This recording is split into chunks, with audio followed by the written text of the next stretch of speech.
Yo, what's up, happy people? Isang mapagpalang araw, gabi, tanghali po sa ating lahat. Kaya na naman tayo. Authority 2.0 is back to you.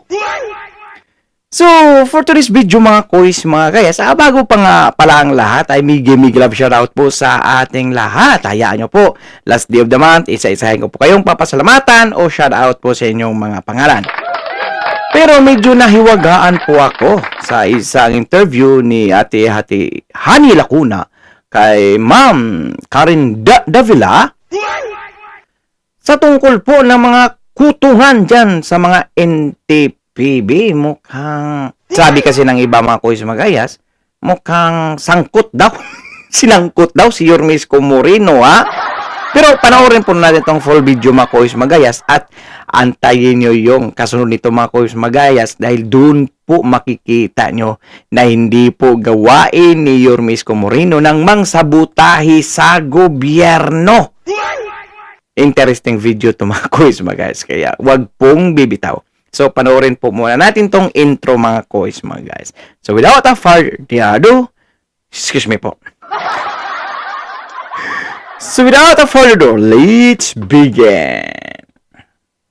I feel betrayed kasi and then he asked me if I could retain most of his department heads para daw kasi may continuation ng mga programs. There have been a lot of complaints. Halimbawa po, sa traffic, yung pangungotong and everything, sa basura, lahat po yan, yung mga department heads or department heads na pinagbili niya po sa akin that I should retain. So what do you mean? Are you saying that former Manila Mayor Isko Moreno asked you to retain his department heads for them, kumbaga ipagpatuloy nila, halimbawa ang pangungotong, etc.? Nako po, ayun nga po.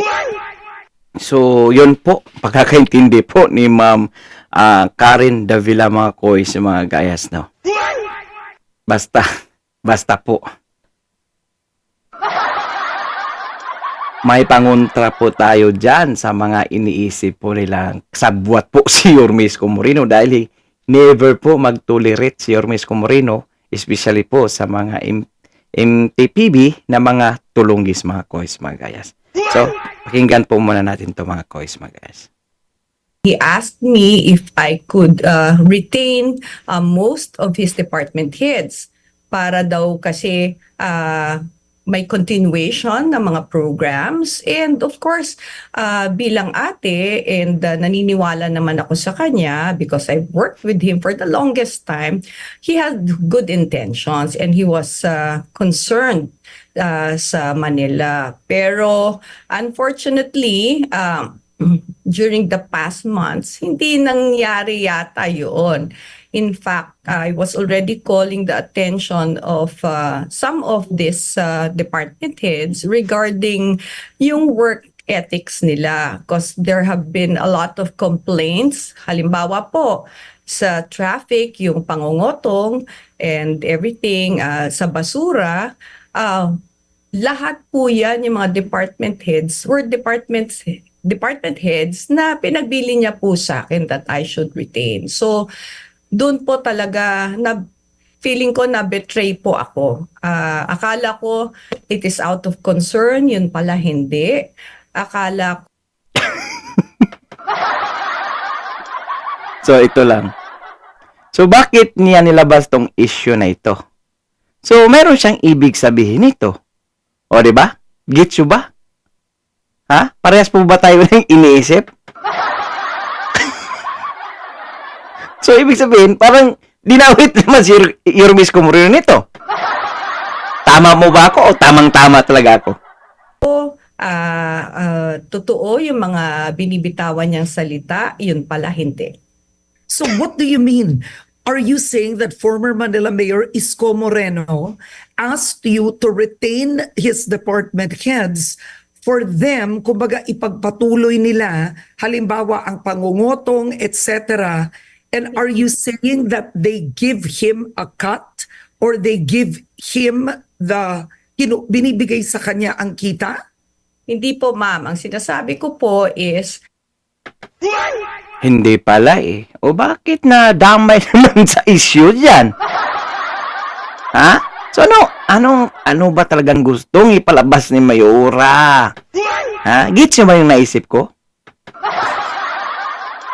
sabi niya sa akin, para ho daw maayos pa rin kasi nakaplastado na po lahat, maayos naman daw po ang pamamalakad niya, ay i-retain ko po itong mga taong ito. Kaya lang po over the months, napansin ko po na napapadalas po ata yung mga complaint regarding po sa pangungutong, halimbawa po sa traffic, yung mga enforcer po, na Yan yung sinasabi ko. Kasi nga, hindi sila magtrabaho eh. Hindi nila minumonitor eh. Hindi gaya ni Yormes Comorino noon na mismo siya pa nakahuli sa NTPB ha. Siya pa mismo Yan yung mapapanood nyo mga kois mga guys sa video ha. Tapusin lang po natin to. Pangpagana lang sa umaga nyo. Pangpagana ba? Tapusin lang natin to mga sinasabi ni ate dito. Kasi kung wala naman siyang ibig sabihin nito para kay Yormes Comorino, bakit yan sali dito sa issue ito?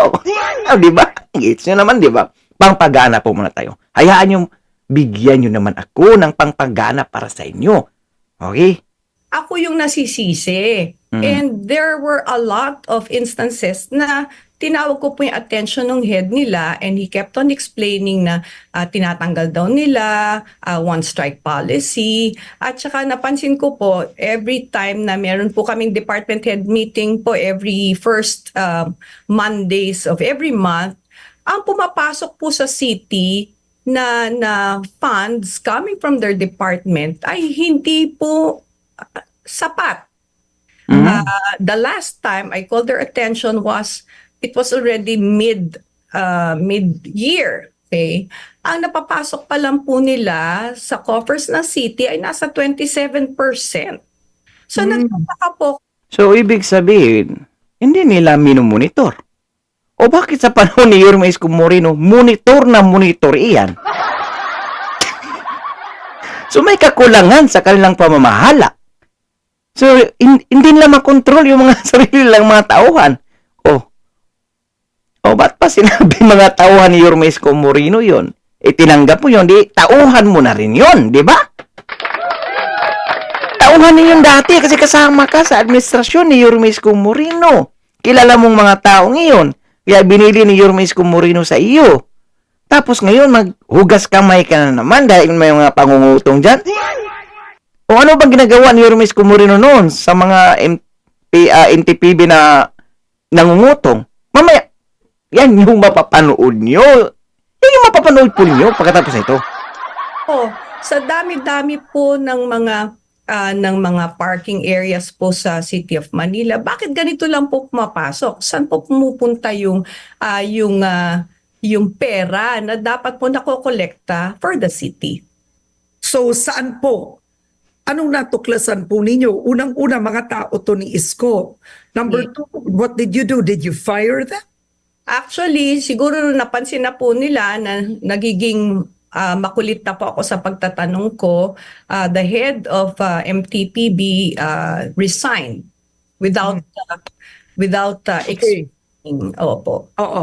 So, number three, are you insinuating or do you have personal knowledge that in any way this kind of corruption was going on during Isko's time as mayor? Hindi ko masasabi yan, Miss Karen. You should remember. Mukhang alanganin na. Tandaan mo, kasama ka sa administrasyong iyon. So, dahil hindi mo masagot ng tumpak o tama, so wala talagang korupsyon noon, di ba? Kasi yan po yung mapapanood nyo ngayon kung anong gagawin ni Yormes Comorino, ano ang ginagawa niya sa mga MTPB na mga trunggis at pasaway. Kasi nga, nagtatrabaho siya 24/7 at monitored ni Yormes Comorino. Yun. So, ibig sabihin nito, hindi nila kayang gampanan o i-monitored o i-control yung mga tauhan mismo nila. Ha? Tama po ba ako o tamang-tama talaga ako? Kasi kung na-monitor pa, walang mga ganyang pangyayari. Di ba? So, kulang sila sa monitoring.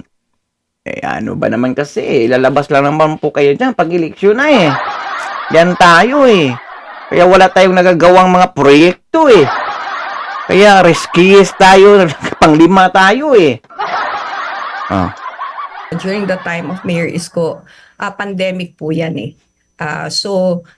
tahimik pong lahat, wala naman pong tao sa mga kalye natin. So, yun na nga po ang Okay. Pakipin. Pakipin, ha? Tahimik po yan at walang lumalabas na tao. Pero sa video ito na ipapakita ko sa panahon ni Yorme Isko Moreno. Bakit nakahuli si Yorme Isko Moreno? Kasi nga, kulang sila sa control, sa monitoring. Yun ang kulang Kasi pag nagtatrabaho ka talaga ng kahit 8 oras lang, kahit hindi na 24/7 na gaya ni Yorme Isko Moreno, yung lang kailangan mong gampanan sa pamalaan na hinihingi nila na 8 hours. Kung nagtatrabaho ka ng 8 hours, mamumonitor mo iyon at alam mo ang problema. So, bakit ngayon lang? Ngayon lang. Di ba? Ngayon lang nila na monitor na wala palang pumapasok. Ayun. Kung na-monitor pa nila noon, nako, sigurado 100% na may pumapasok. Di ba? lungkot kasi they keep on comparing yun pong time ni Mayor Isko sa time ko when everybody else is already doing their usual thing. Nasa labas na po lahat ng tao. So, yung pre-pandemic na situation natin, bumabalik na po ngayon during Oh, kita mo? Hulog sa bitag si Mayora. Huwag ka sa panahon ni Yorme Isko Moreno, pandemic pa yun. Pero bakit ang daming nagawa? Aminado siya. Ngayon, pre-pandemic na, pero wala kang makita ng proyekto. Kaya lang sabi niya, mahilig na si Yorme Isko Moreno sa social media. Ang pagkakaalam po natin, ang City of Manila, mayroon pong sariling Facebook page po iyan. Yung Manila, ano yan? Kalimutan ko. Public Information Office. O, di ba? time. Nung time naman po ni nung former mayor, lahat po tahimik. Walang lumalabas. Wala Okay. hong tao sa labas. Walang traffic. Wala kahit ano. Mark that word. But then I wanted to ask you this, right? So, Okay, ayan.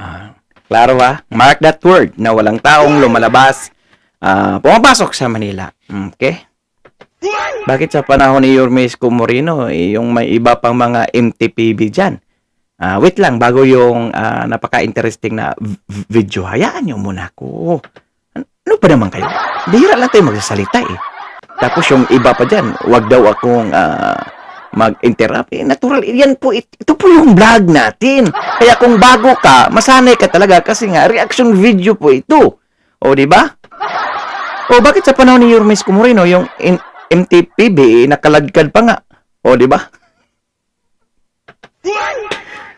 Alam niyo si Yorme Isko Moreno, mga kuis, mga guys, hindi yan marunong mag-tolerate ng mga tauhan niyang mga tulunggis. But cause, tinatanggal niya ito. At yung mga tauhan naman niyang gumagawa ng mabuti, ay syempre, kailangan may regalo, may pabuya po iyan.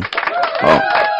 So dito natin mapapanood mga kuis, mga gayas, na talagang hindi po talaga akma yung sinasabi ni Mayora na sa panahon daw ni Yorme Isko Moreno, walang taong lumalabas at kasi nga pandemic daw. Pero bakit ito?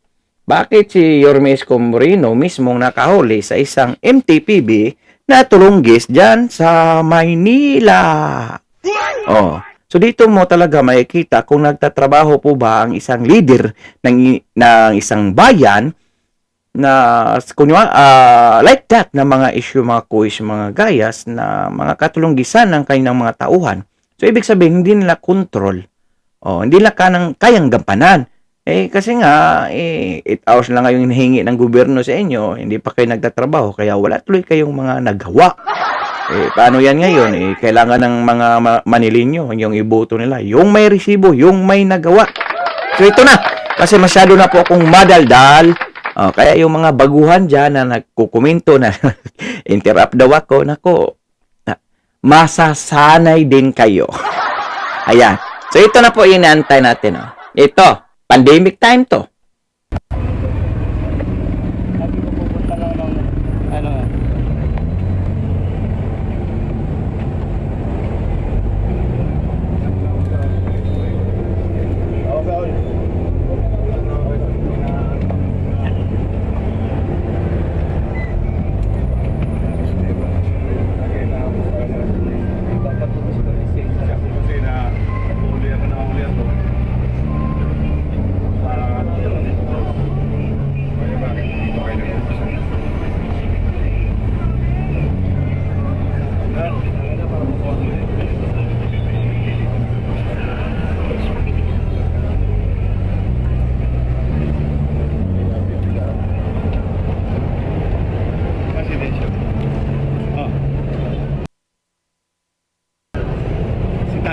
Sir. Uli lang. Yes, sir. Tapos tawagin yung pulis na naman dyan. Kung sino man yan.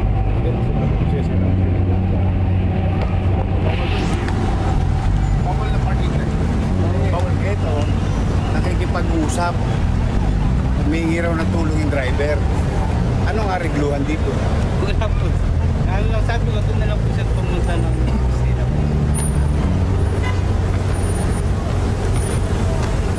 Palonggisin mo pa ako. Ba't umikot rito? Umikot yung mga bus? Opo, dito. Mapunta sa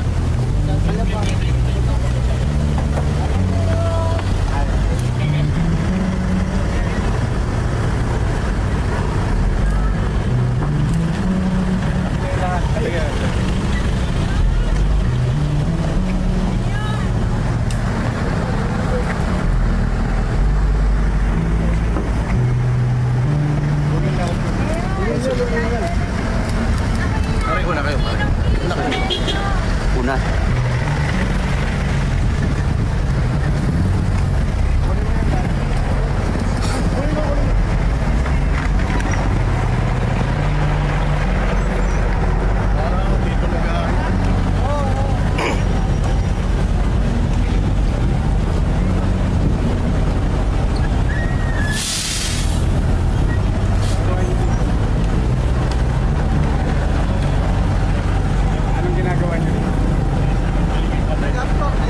Anong ginagawa niyo?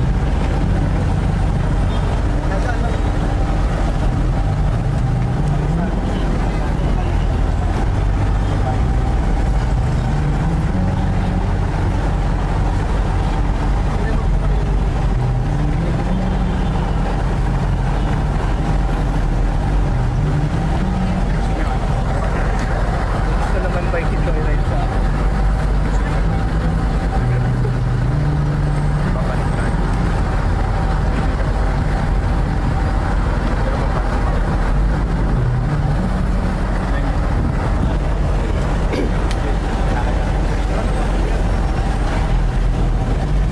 sana si Bimatera.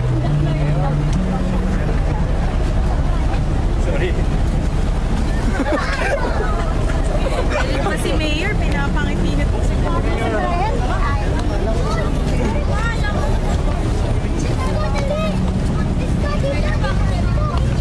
Yari ka ngayon.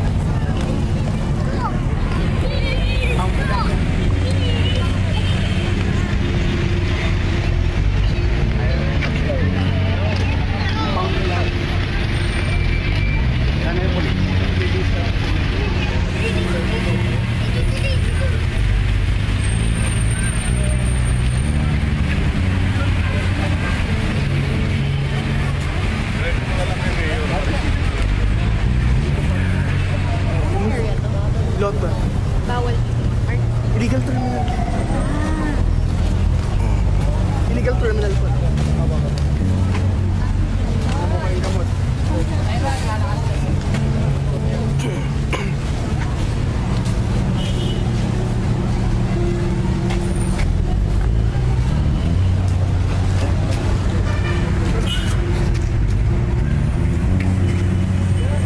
kumakain naman. Hindi, ano to?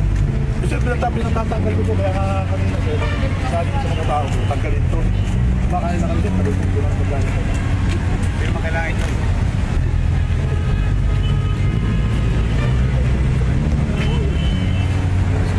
Nakuha na yung isang ano? Nakuha na ba yun? Yung bus. Ba't parang malis yung bus? Ba't malis yung bus? Uy. Ako may lisensya? Hindi po sir. Ito, tumalis yung bus. Rider, rider. MTPB. Rider yung bus. Yari ka ngayon, tipili ka.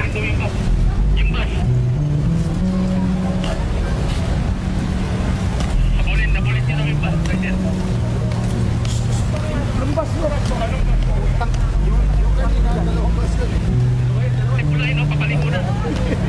Pangmura eh. Ayun pala, papaligaw. Ayan, sa kanto. Ayan.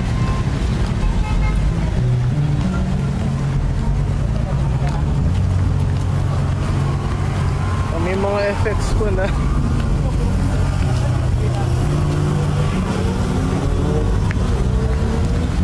Saan yung bus?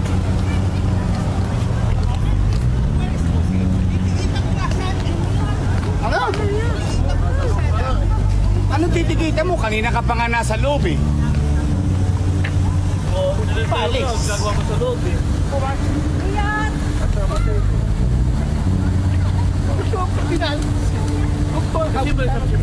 Oh, pahinga ka na. Pwede mo na itin ito. Pahinga na yan.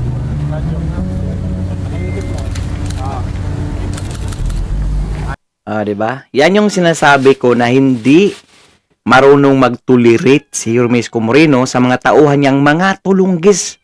Bakit niya namumonitor? Kasi nga nagtatrabaho siya eh. Yan tayo eh. Ayaw niyang magtino. Kunin niyo yung ticket niya. Ayun po.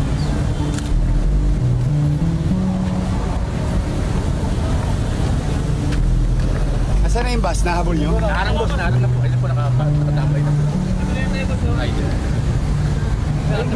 Karegluhan kayo sa loob ng bus? Yung efektibo. Ngayon, pwede ko picture. Saglit lang ho, Nay. Magtatrabaho lang kami kasi natakbuhan na kami. O, 2 minutes, Nay. 2 minutes. 2 minutes na. Either yung unang bus, ayun po lang yung natin ang bus.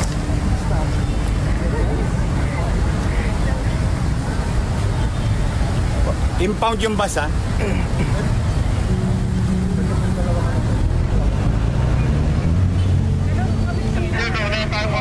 Ay, wala. Illegal terminal dito. Yung phone ko, akin na. Sobrang linis. Ibe-break ko to. Double time nga, ibe-break ko to now.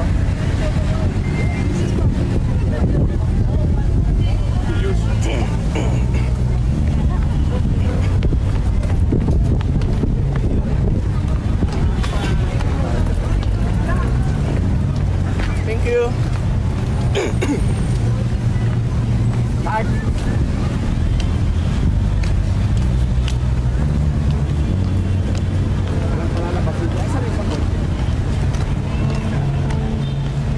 Ilan ka? 1, 2, 3, 4, 5, 6, 7, 8.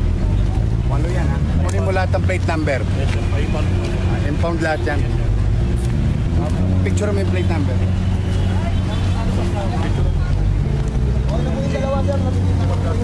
Sige, ikaw na. Si Christian na po. Sige. Tawag kayo ng MMDA o kaya ano? Yes, sir. Yes, sir. Yung bus na tumakbo, yung nakikipag-areglo yung MTPB, nagkaka-aregloan sa loob ng bus. Impound yun rin yun. Driving without license yun, walang lisensya. Nagkakatulong isa sa loob ng bus. Tapos kaya tumakbo. Impound yun. Yes, sir. Langanis ha. Last warning mo na to ha. Last warning mo na to. Ito park. Hindi parking. Last na to, di Matera.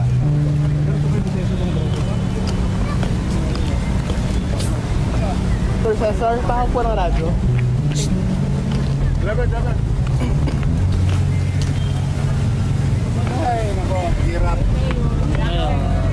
parang ano, pusat daga. Daycare po. Ayun ako, nakapagod. Siya nagpalit ng bus. Ha? Siya daw nagpalit ng bus. Sabi ng traffic Nagpalit sa'yo? ng bus driver. Nagpalit sa'yo? Nagpalit sa'yo. Okay, o impound mo na. Tapos na. Magsinungalingan pa kayo pare-pareho. Saan kayo nakakita? Arigluhan ng lisensya sa loob ng bus. Ang lisensya mo nasa City Hall. Tapos sasabihin nyo, nag-uusap lang kayo. Ano ko to longest? Next time ha. Diretso lang, walang hinto ha. Okay. O, umuwi ka na, maghanap buhay ka na. Tuloy mo na yung hanap buhay mo. O yung bus nito, yung lisensya sir. Bigay mo. Wala mo siyang violation, sinabihan ko lang siya. Mag-ingat ka. Sumunod kayo sa alituntunin, makapaghahanap buhay kayo ng maayos. Wala kayong nilalabag na batas, hindi katulad nito. Paparada dyan. Pagka-terminal, alam nyo nang bawal ng terminal dito. Alam nyo nang net may ang gobyerno rito. O tapos saka areglo yung lisensya mo sa loob ng bus. Kausap MTPB namin, ang opisina namin, City Hall. Hindi ako pinangatabon.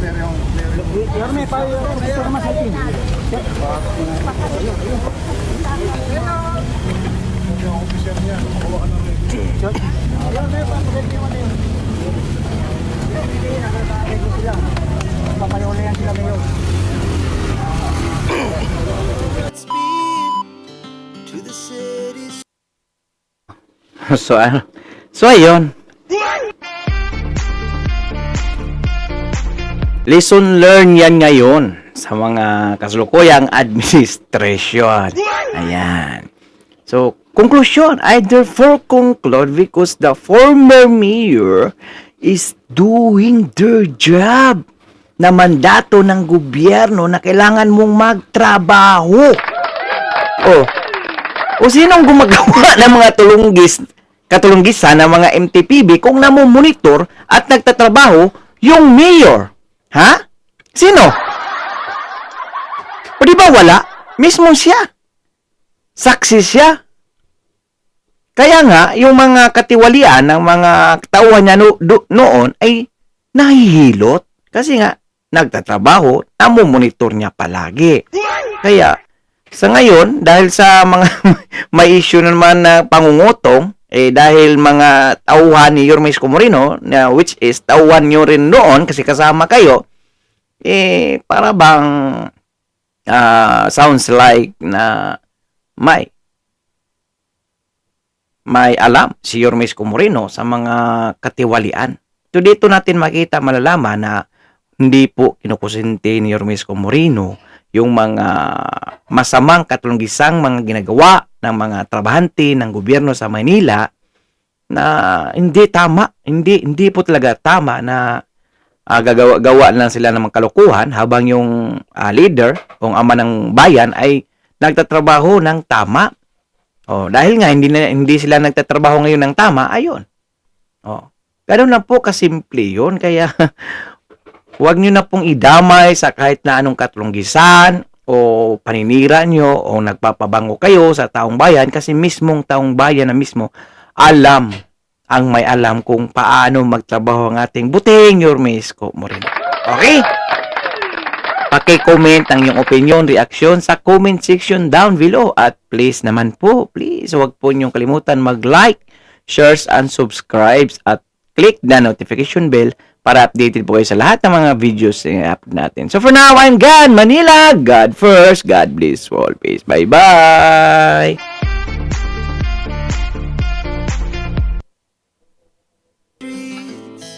We began to feel the fire. We rise like tall buildings as the chemicals they take us higher.